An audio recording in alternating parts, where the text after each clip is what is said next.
அன்பான உறவுகளே, சுசின் தமிழ் விலாக்ஸுக்கு அன்போடு வரவேற்கிறேன். இன்றைக்கி சுண்டைக்காய் வச்சு நல்லா அரைச்சி மசாலா வறுத்து அரைச்சி எப்படி வைக்கலான்னு பார்க்கலாம் வாங்க. நான் எங்கள் வீட்டிலையே இருந்துச்சு மரம், சுண்டைக்காய் மரம் இருந்துச்சு, செடி. அதுலேருந்து பிடிக்கிட்டு வச்சுருக்கேன் பார்த்தீங்களா.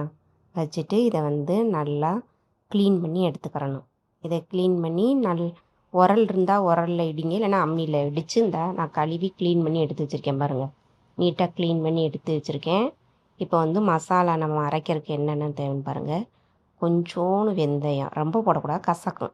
கொஞ்சோண்டு வெந்தயம், மிளகு, கடலைப்பருப்பு, பட்டை மிளகா, மல்லி, ஜீரகம் இதெல்லாம் எடுத்து வச்சுருக்கேன். அரைக்கிறதுக்கு பெரிய வெங்காயம், ஒரு பெரிய வெங்காயம், 2 தக்காளி, கொஞ்சமாக வெள்ளைப்பூடு, புளியெலாம் ஊற போட்டு வச்சுருக்கேன் தண்ணியில்.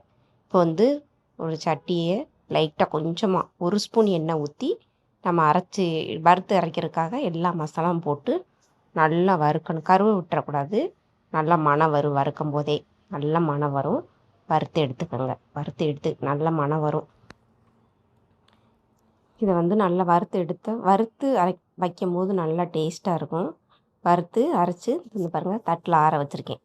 அதுக்கப்புறம் அதே சட்டியில் நம்ம தக்காளி, பெரிய வெங்காயம், வெள்ளைப்பூடு அதையும் போட்டு நல்லா வதக்கணும்.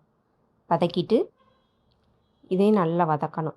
வதக்கிட்டு அது கூட 1 ஸ்பூனு நான் கலருக்காண்டி காஷ்மீர் மிளகா பொடி போட்டேன். 1 ஸ்பூனு. உங்களுக்கு வேணும்னா போட்டுக்கோங்க, வேணாண்டா விட்டுருங்க. நான் கலருக்காண்டி 1 ஸ்பூன் காஷ்மீர் மிளகா பொடி போட்டிருக்கேன். அதையும் போட்டு வதக்கிங்க. வதக்கி ரெடியாக எடுத்து மிக்சியில் போட்டு ரெண்டையுமே நம்ம வறுத்து வச்ச ரெண்டையுமே மிக்சியில் போட்டு உங்களுக்கு தண்ணி ஊற்றி அரைச்சி எடுத்துக்கோங்க. உங்களுக்கு ஃபஸ்ட்டு அரைச்சிட்டு அப்புறம் அரைப்படலைன்னா கொஞ்சோண்டு தண்ணி ஊற்றி அரைச்சி ரெடியாக எடுத்து வச்சுக்கோங்க. வச்சுட்டு பார்த்தீங்களா எப்படி அரைச்சிருக்கேன்னு பார்த்தீங்களா. இந்த மாதிரி தான் இருக்கணும். ரொம்பவும் பேஸ்ட்டாக அரைச்சிடக்கூடாது. இந்த மாதிரி இருக்கணும். அரைச்சி எடுத்துகிட்டு அதுக்கப்புறம் ஒரு சட்டியில் நல்லெண்ணெய் தான் ஊற்றிருக்கேன். நான் நல்லெண்ணெயும், கடுகு, கொஞ்சோண்டு வெந்தயம், கொஞ்சமாக தான் வெந்தயம் போடணும், இல்லைன்னா கசக்கு ரொம்ப. கொஞ்சமாக வெந்தயம் போட்டுக்கோங்க. போட்டுட்டு அது கூட பட்டை மிளகா, 2 பட்டை மிளகா போட்டால் போதும். பட்டை மிளகா நான் 4 பட்டை மிளகா போட்டிருக்கேன். போட்டுட்டு அது கூட சின்ன வெங்காயம், நான் உரித்து வச்சிரு சின்ன வெங்காயம் போட்டு தாளிக்கும் போது சின்ன வெங்காயம் போட்டால் தான் நல்லாயிருக்கும். அதுக்காக சின்ன வெங்காயம் போட்டுக்கோங்க. அது கூட வெள்ளைப்பூடையும் நான் போட்டிருக்கேன். ஒரு 6-7 வெள்ளைப்பூடு, உங்களுக்கு எவ்வளோ தேவையோ அது போல் வெள்ளைப்பூடு போட்டுக்கோங்க. போட்டுட்டு அது கூட கருவேப்பிலை போட்டு அது கூட மஞ்சள் பொடி, பெருங்காயப்பொடி கண்டிப்பாக போடணும். போட்டாதே நல்லது. பெருங்காயப்பொடி போட்டுக்கோங்க.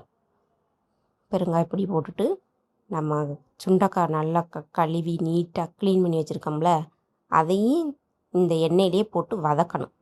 அப்போ தான் நல்லாயிருக்கும். உங்களுக்கு சுண்டை வத்தல் இருக்குது தெரியுமா, காஞ்சது, அது இருந்துச்சுன்னா போடலாம். இதில் எண்ணெயில் போடக்கூடாது, அது தனியாக பொரித்து போடணும். பொரித்து குழம்பு கொதிக்கும்போது அது போடணும். இது காயினால் நான் எண்ணெயில் நல்லா வதக்கிக்கிட்டு நம்ம அரைச்சி வச்சோம்ல மிக்சியில், அந்த பேஸ்ட்டு போட்டேன். அதை அரைச்சி வச்சதை எல்லாத்தையும் போட்டு நல்லா எண்ணெயில் விட்டு பார்த்தீங்களா வதக்கியாச்சு. வதக்கிட்டு அது கூட புளி கரைச்சி வச்சோம்ல, அந்த தண்ணியை ஊற்றணும். ஊற்றிட்டு மிக்சி கழுவி அந்த தண்ணியை நான் சேர்த்துட்டு உப்பு தேவையான அளவு உப்பு போட்டு இறக்கி சாப்பிட்டு பாருங்கள். சூப்பராக இருக்கும், நல்லாயிருக்கும். இந்த மாதிரி வீடியோ பிடிச்சிருந்தா லைக் பண்ணுங்கள், ஷேர் பண்ணுங்கள், கமெண்ட் பண்ணுங்கள், சப்ஸ்கிரைப் பண்ணுங்கள். இதில் எல்லா வத்தலும், சுண்டை வத்தல், பின்ன மணத்தக்காளி வத்தல், இந்த மாதிரி அரைச்சி வச்சிங்கன்னா சூப்பராக இருக்கும். ஓகே மக்களே, அடுத்த வீடியோவில் பார்க்கலாம்.